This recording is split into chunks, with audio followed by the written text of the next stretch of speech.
Hi friends, welcome to current affairs with Alka. June 1 daily current affairs നമുക്ക് നോക്കാം.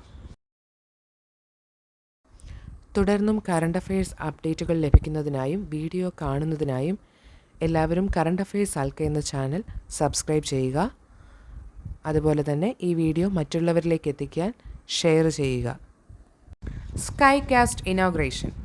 ഇന്ത്യയിലെ ആദ്യത്തെ വ്യോമയാന കാലാവസ്ഥാ നിരീക്ഷണ സംവിധാനമായ സ്കൈ കാസ്റ്റിൻ്റെ ഉദ്ഘാടനം ന്യൂഡൽഹിയിലെ ഇന്ദിരാഗാന്ധി ഇൻ്റർനാഷണൽ വിമാനത്താവളത്തിൽ കേന്ദ്രമന്ത്രി ഡോക്ടർ ജിതേന്ദ്ര സിംഗ് നിർവഹിച്ചു. മിഷൻ മൗസം പദ്ധതിയുടെ ഭാഗമാണ് സ്കൈ കാസ്റ്റ്. പ്രധാന സവിശേഷതകൾ: തത്സമയ വിവരങ്ങൾ.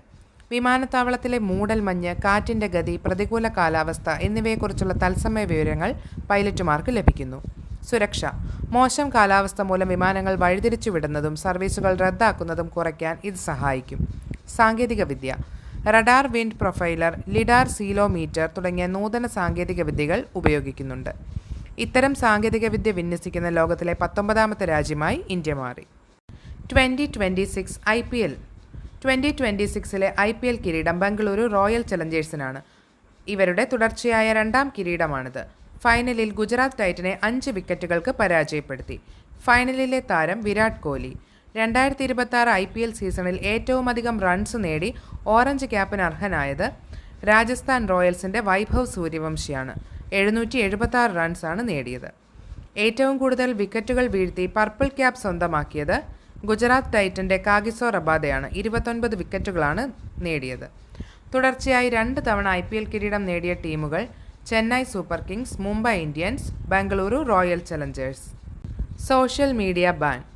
കുട്ടികളുടെ ഓൺലൈൻ സുരക്ഷ ഉറപ്പാക്കാനായി 16 വയസ്സിൽ താഴെയുള്ളവർ സോഷ്യൽ മീഡിയ അക്കൗണ്ടുകൾ ഉപയോഗിക്കുന്നത് നിരോധിച്ച് മലേഷ്യ. ജൂൺ 1, 2026 മുതലാണ് ഇത് നിലവിൽ വന്നത്. ഫേസ്ബുക്ക്, ഇൻസ്റ്റഗ്രാം, ടിക്ടോക്ക്, യൂട്യൂബ് ഉൾപ്പെടെയുള്ള പ്രമുഖ സോഷ്യൽ മീഡിയ പ്ലാറ്റ്ഫോമുകൾക്കും മലേഷ്യയിൽ ഈ നിയമം ബാധകമായിരിക്കും. പുതിയ നിർദ്ദേശപ്രകാരം സോഷ്യൽ മീഡിയ കമ്പനികൾ ഉപയോക്താക്കളുടെ പ്രായം പരിശോധിക്കാനുള്ള കൃത്യമായ സംവിധാനം ഏർപ്പെടുത്തണം. മലേഷ്യയ്ക്ക് പുറമെ ഓസ്ട്രേലിയ, ബ്രസീൽ, ഇന്തോനേഷ്യ എന്നീ രാജ്യങ്ങളും സമാനമായ രീതിയിൽ കുട്ടികളുടെ സോഷ്യൽ മീഡിയ ഉപയോഗത്തിന് പ്രായപരിധി നിശ്ചയിച്ചിട്ടുണ്ട്. ഇന്ത്യ ഒമാൻ CEPA കരാർ.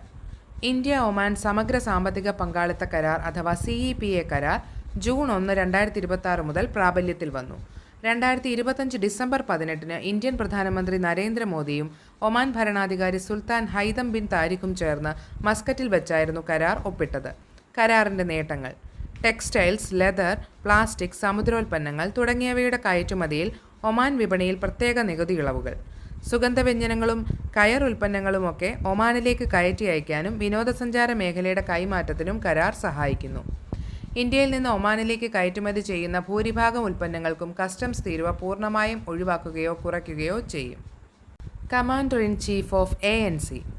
ആൻഡമാൻ ആൻഡ് നിക്കോബാർ കമാൻഡിൻ്റെ 20ാമത് കമാൻഡർ ഇൻ ചീഫായി വൈസ് അഡ്മിറൽ വിനീത് മക്കാർട്ടി ചുമതലയേറ്റു. മുൻ commander in chief vice admiral Ajay Kochhar ആയിരുന്നു. ഇന്ത്യൻ സായുധ സേനയുടെ ഒരു സംയോജിത ട്രൈ സർവീസസ് കമാൻഡറായ ANC ഇന്ത്യയുടെ കേന്ദ്രഭരണ പ്രദേശമായ ആൻഡമാൻ നിക്കോബാർ ദ്വീപുകളിലെ ശ്രീവിജയപുരം ആസ്ഥാനമാക്കി പ്രവർത്തിക്കുന്നു.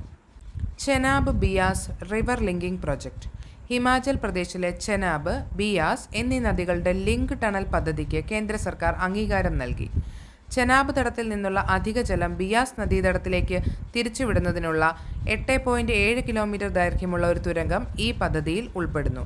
നടപ്പാക്കുന്നത് national hydro electric power corporation അഥവാ NHPC ആണ്. ഹിമാചൽ പ്രദേശിൽ ഏകദേശം 4000 മെഗാവാട്ട് അധിക ജലവൈദ്യുത ഉൽപ്പാദനം സാധ്യമാക്കാൻ ഈ പദ്ധതിയിലൂടെ സാധിക്കുമെന്നാണ് പ്രതീക്ഷിക്കുന്നത്. Global day of parents. June 1 global day of പേരൻസായി ആചരിക്കുന്നത്.